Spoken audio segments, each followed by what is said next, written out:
Good morning, students. We were discussing about the state and religion. The state means, as I told you, it is not the state governments, the complete system, including the state government, central government, people, government, judiciary, everything is included.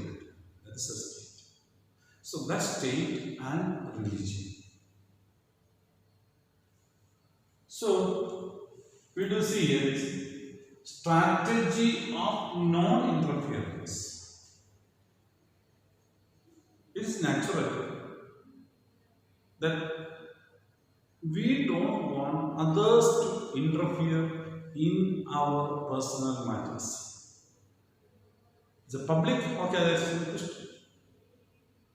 But some of the personal activity may be related to the public also. See, you want to pray. It's your personal activity.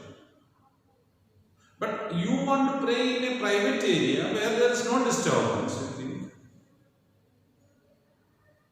But it may not be possible for you every time.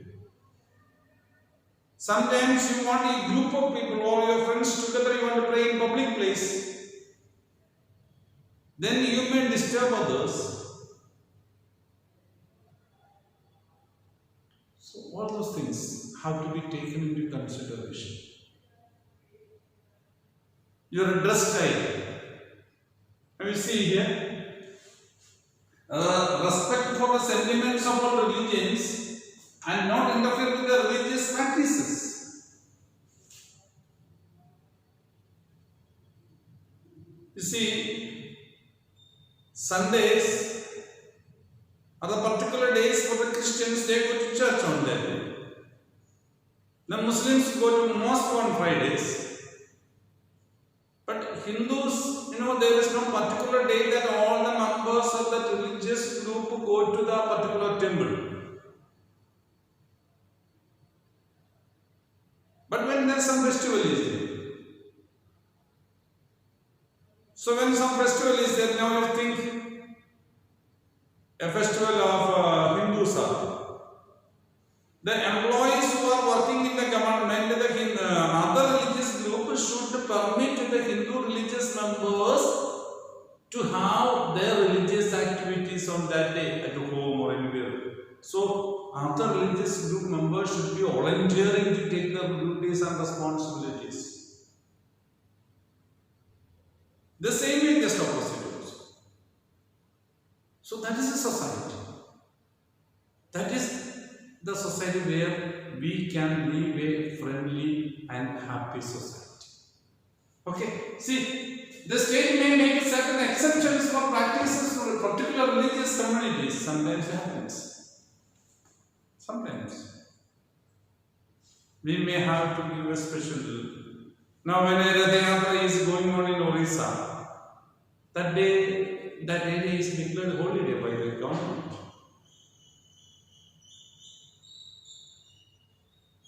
When the Dasara is there, central government declares a holiday. Moharram is there, government declares a holiday. Then Christmas is there, government declares a holiday. So every religious sentiments are taken into consideration by the government and all of them are given. And some other festival time, if local area festival is there, only the local area they give holidays. Ganesh Chaturthi is mainly celebrated in Maharashtra and this area. So all those areas there are holidays on those days. So government takes those things into consideration. See, Sikh people, you are in defense, I think most of your students, the officers from the Sikh community can wear their turban and their emblem here. They are not asked to wear normal cap.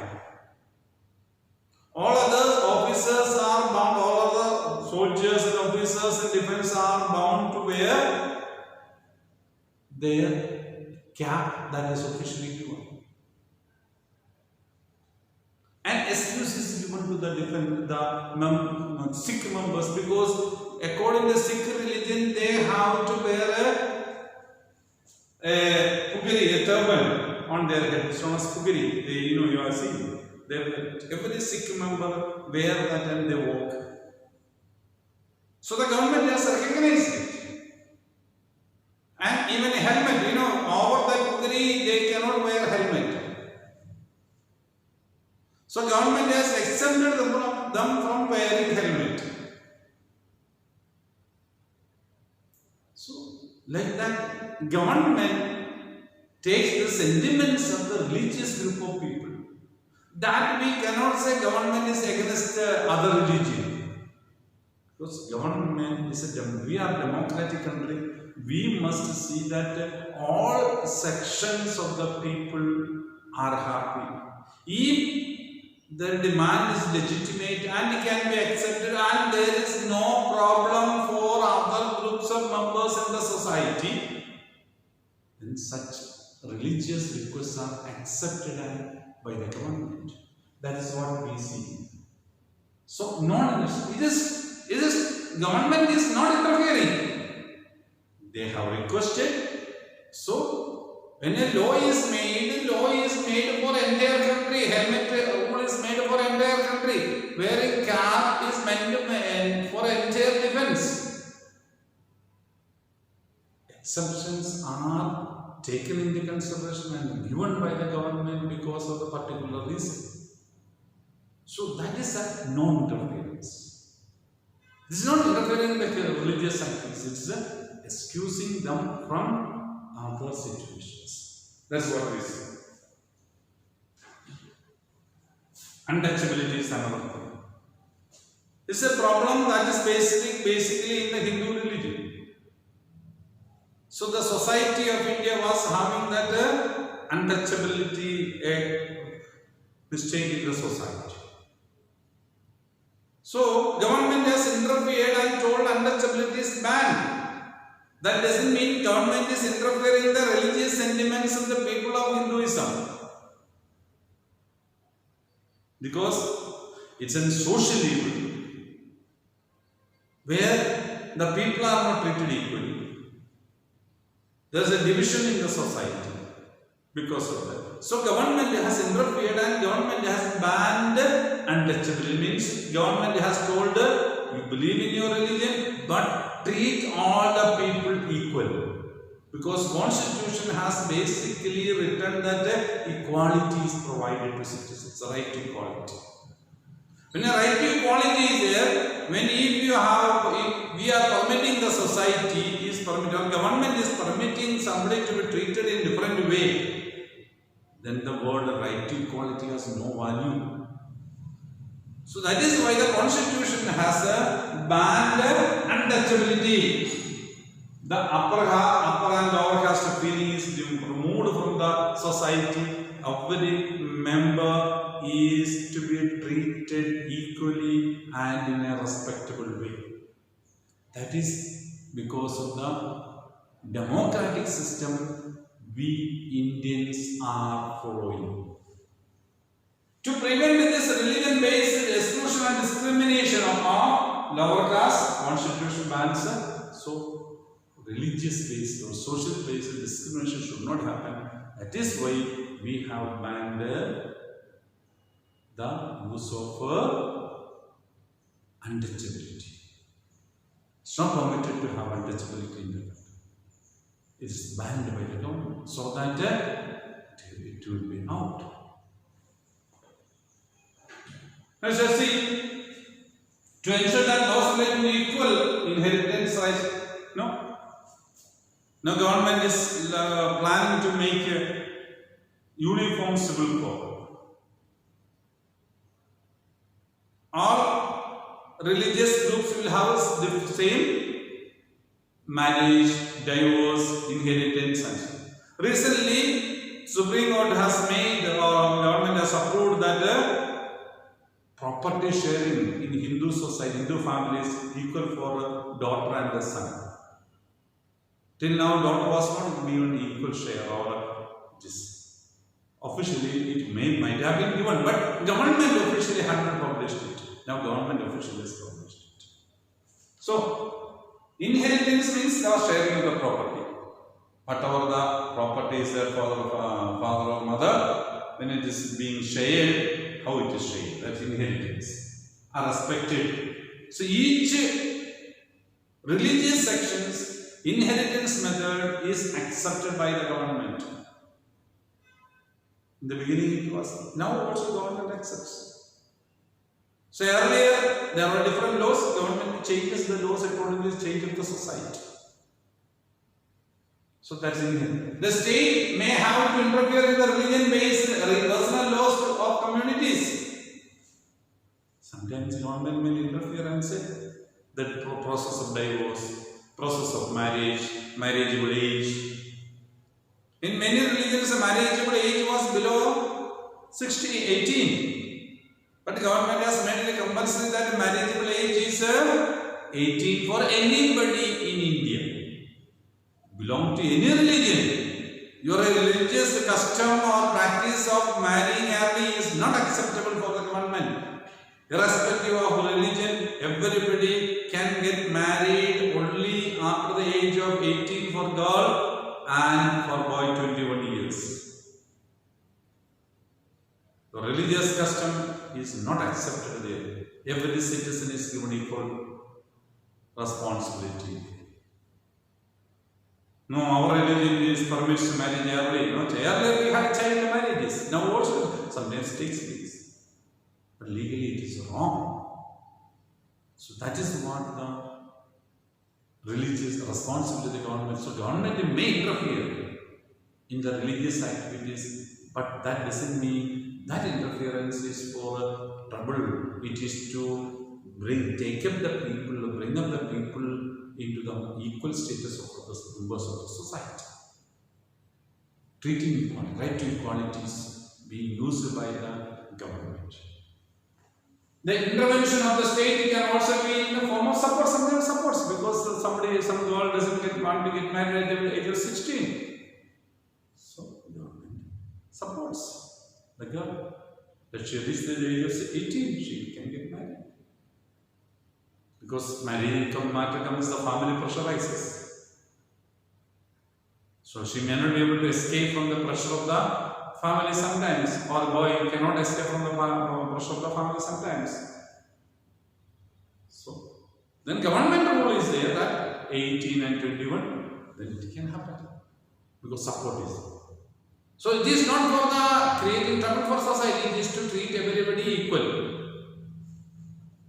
The Indian Constitution grants the right for religious communities to set up their own schools and colleges. It is, we can say, the Constitution has guaranteed right to education. The fundamental right, cultural and educational rights. These cultural and educational rights are given to the citizens to keep their culture, their language. So here it is. So if anybody, any minority community wants to start a school or a college based on their religion, they can start, government will give them permission. That doesn't mean government will give support. Government will not give us financial, as only permission will be given by the government. Right to cultural and educational right is there. So Constitution tells that you are permitted to open a school. The Indian Constitution grants the right to religious communities to set up their own schools and colleges. They can set up their own schools and colleges. Sometimes even government may pay the salary of the employees of those kind of institutions if that institution is ready to admit students from different communities. Because providing education has been taken up as a responsibility of the government. So government is ready to provide financial assistance to whoever is ready to educate the public. So when some universities and colleges, government grants money to them to start education institutions. So it is not it is not against religion or supporting the religion. It is to provide education. So minority religious community wants to have their education institutions to teach their religion. There also government gives permission for. That is a minority education institution. It also gives them financial aid on no preferential basis, no preference. Whatever it is, if the criteria are followed, means permit others to get admitted and teaching standard is same. The education department will prescribe a standard. If all the standards are followed, all the rules and regulations are followed, the different religious groups will get permission to start education institutions. So that is all. The first, now we will go to America, United States of America. In United States of America, when the amendment of the Constitution took place, first amendment, you must understand, American Constitution was written in 1780s. 200 years.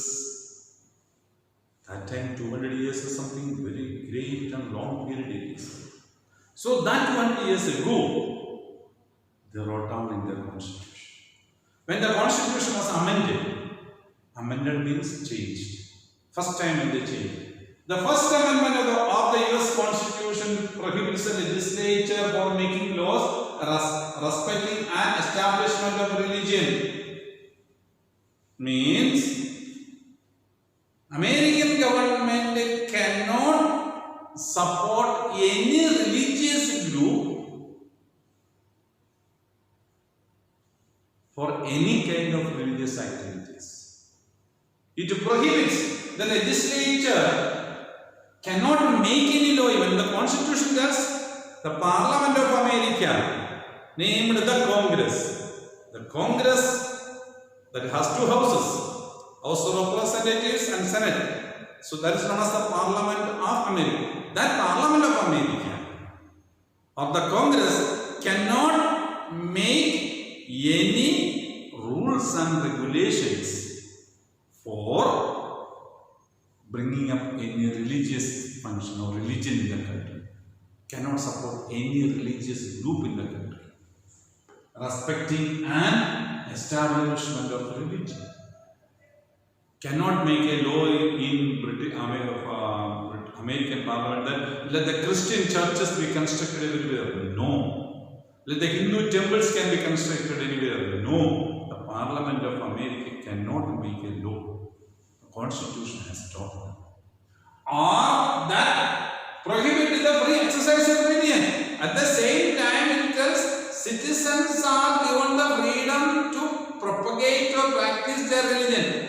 Government should not say citizens should not practice, cannot prohibit any religion, cannot support any religion. Government has to be neutral. No interference with the religious activities. Absolute freedom is given to the religious groups on there. Hindu, Christian, Muslims, Jains, Sikhs, Parsis, Jews, anybody can have a religious activity, but they must follow the rules and regulations of the country. No special treatment for any group of people, whichever religion they belong. Religion is not taken into consideration for any kind of activities, any kind of functions of the government. And no governmental activity will start with the religious. Even there is a friction to use the word God in the prayer.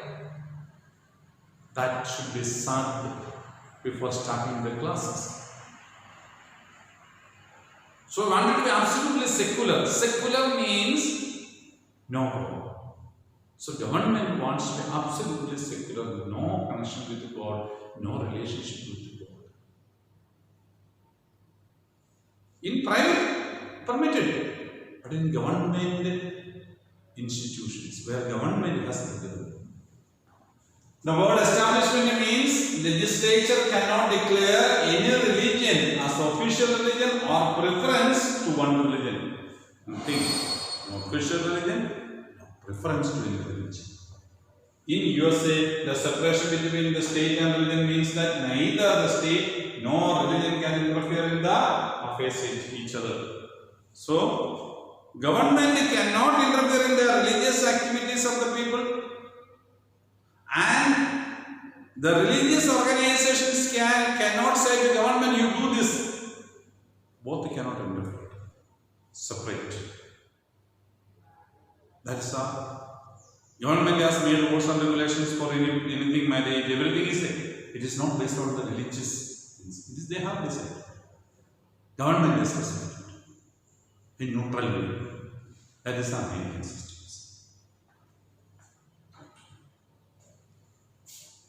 The Indian Constitution guarantees fundamental rights that are based on the secular principles. We have discussed all the fundamental rights. There are violations of these rights in society. There is violation of these rights, and so that is why we need sometimes rules and regulations are made. It may go against. People have got a tendency to go against the constitutions or the fundamental rights. Such a violation has happened frequently. We need a constitutional mechanism to prevent it from happening. So sometimes there can have violations. So constitutional machinery itself is there, right? The constitutional remedy is there, and constitution has made a solution to it. The knowledge of such rights makes us sensitive to their violations and enables us to take action within this violation take place. So we have got a fundamental right to protect our rights. Fundamental right to protect our rights. That is speciality of okay.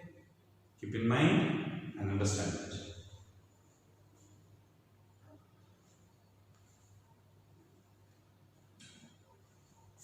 Now we will go to France. In 2004, France has made a law. It has been told that people don't bring any items or don't wear any kind of dress which identifies your religion. You wear it, not in public place, not in schools. In education institution, if you are coming, you are not bound to wear any kind of symbols which tells that you belong to particular religion. There was a widespread protest by the religious groups, but the government did not change it. Students from wearing any conspicuous religious or political signs or symbols such as the Islamic headscarf, girls wear a scarf on the head, they come, cover their face, and with that they come to school, it is banned. They have to remove the headscarf and wear same uniform like others. Then the Jewish cap, the Jews will keep a cap here. I don't know what I will show you. It is here. So that is not permitted. Then on large Christian crosses, Christians wear cross, very big cross, some of them wear. That's not permitted. Which cannot be seen, which can be seen to outside. The public should see that big cross is there. No. All those things were banned in France in 2004. This law has encountered many opposed it. Because many of the people who are there in France are from the areas ruled by France. Many Muslim members were. They were opposing it. Law has encountered resistance from immigrants who are mainly from the former French colonies, Algeria, Tunisia, and Morocco. From all this, they were the colonies of France. From there, so many people had come to France and settled down. And they were opposing that law that is passed by French Parliament. But still, it is there in existence, it is used, it is imposed. However, with the passing of this new law, who are not ready to accept have been expelled from the school. Government did not do it. If you don't want to study, you don't come. If you want to study, accept these rules and regulations, and so every religious members come to, every child come to school, come in same uniform. Cannot be identified whether he is a Christian, Hindu, Muslim, Sikh, anything. That kind of specialities. If you want to study, otherwise you sit in your home and study. No problem. When you come to school, uniform should be strictly followed by all the students in the school. So that kind of things.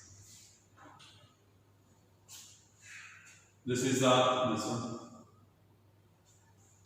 It's a cross and ear cap. This is a cap. There was a cap behind them. So they cover the face as cover. This is a cross. This is a what banned by the Jews. Skull, cross, and a skull. All the three things were banned by the government of France. Okay. So let us hope new changes. Thank you very much.